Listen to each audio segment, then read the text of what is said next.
Hi, I'm Amalie with Systematic Excellence Consulting, and today I'm going to go over ClickUp To Do Lists. So I think there's a couple of ways to create to-do lists using ClickUp, and this is by all means not the only ways to do it. One of the first things that I think can be used as a to-do list is the home screen.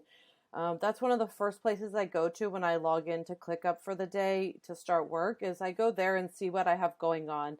And I can reorder things and place them, or I can move them to a different day. I can even drag them and put them actually onto the calendar to say at what time during the day I'm going to do this. I can integrate my calendar here to see what kind of meetings or whatever I have going on. So this is one way of doing a to-do list. Now, the other way, I've set up some examples of how I think to-do lists can be structured. So what I'm going to do is first I'm going to go over an idea here with operations. So you can break this down. Now, I don't have a folder for this. I just put lists here, and I broke it down by personal items, daily, weekly, monthly, yearly. And what I'm going to do is I'm actually just going to click on the whole space so we can see everything here and see how I've set this up. So this is a way of creating checklists, or not checklists, I'm sorry, to-do lists, if you will, especially for recurring tasks, things that need to happen every day, or weekly, monthly, yearly, even bi-weekly, or, to have that reminder. This is how we set up our operations. We have an area where we'll have the recurring sort of daily tasks or weekly tasks, monthly, etc. But here is how you could break it down. And these can be assigned to people on your team, or if it's for you. Basically what it does is it allows you to get yourself in a place where you have all of your recurring tasks or, kind of to-do list items in one place. Then the other example that I set up is creating a checklist. So maybe you don't want it to be its own task. Maybe you just want it to be a checklist. So inside of this task, I just created something called daily business operations and assigned it to myself and made it recurring for every weekday. And maybe this is something that you set up for yourself to get you on a schedule, to get you on track. Like, okay, when I sit down at the computer, what's the first thing I need to do? Well, I'm going to go to my daily business operations task that's going to be in my home screen because it's going to be due that day. So it's going to show up there. And I'm going to check my email and respond, check social media and respond to messages, review ClickUp tasks, check Slack and respond to messages. So that's another way to create a to-do list. Now, checklists need to be associated with a task. So that's why I just made it daily operations. So maybe this is my personal daily operations checklist that I follow.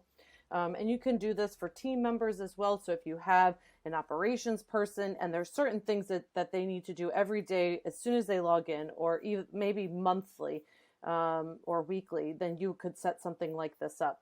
The other example that I did was down here in the blog post production. What I did is I just created, I'm just going to open this up, a blog post task, and I created a checklist for the process. Obviously, this is not the exact process we use. I just wanted to show an example of how to create to-do list items. So with a blog, let's say, and I would only really recommend using a checklist if you have a smaller team. If you have a larger team, multiple people working on multiple pieces of one process, I recommend using either tasks or subtasks.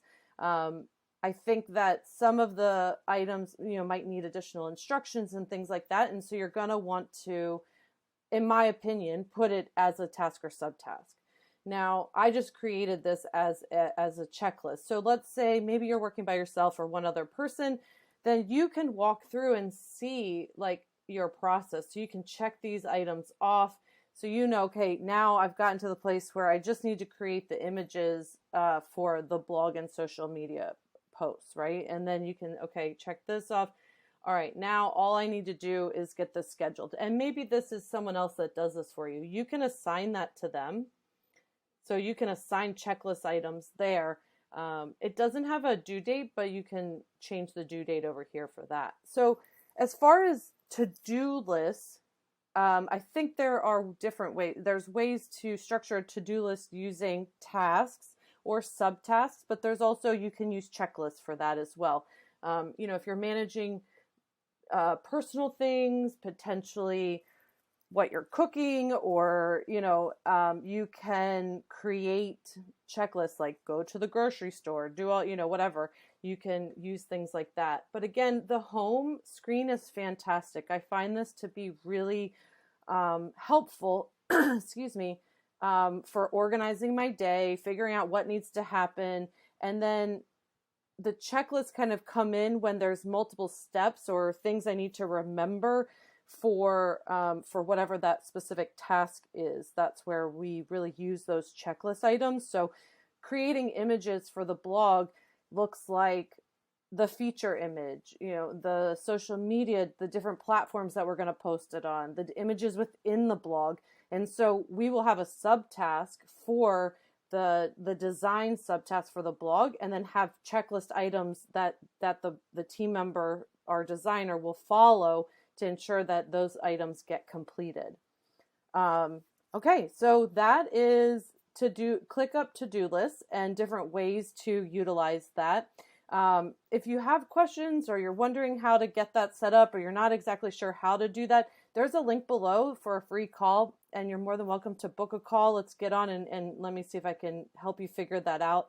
Again, my name is Amalie. I'm with Systematic Excellence Consulting. Make sure you subscribe to the channel to catch our future videos, and thank you so much for watching.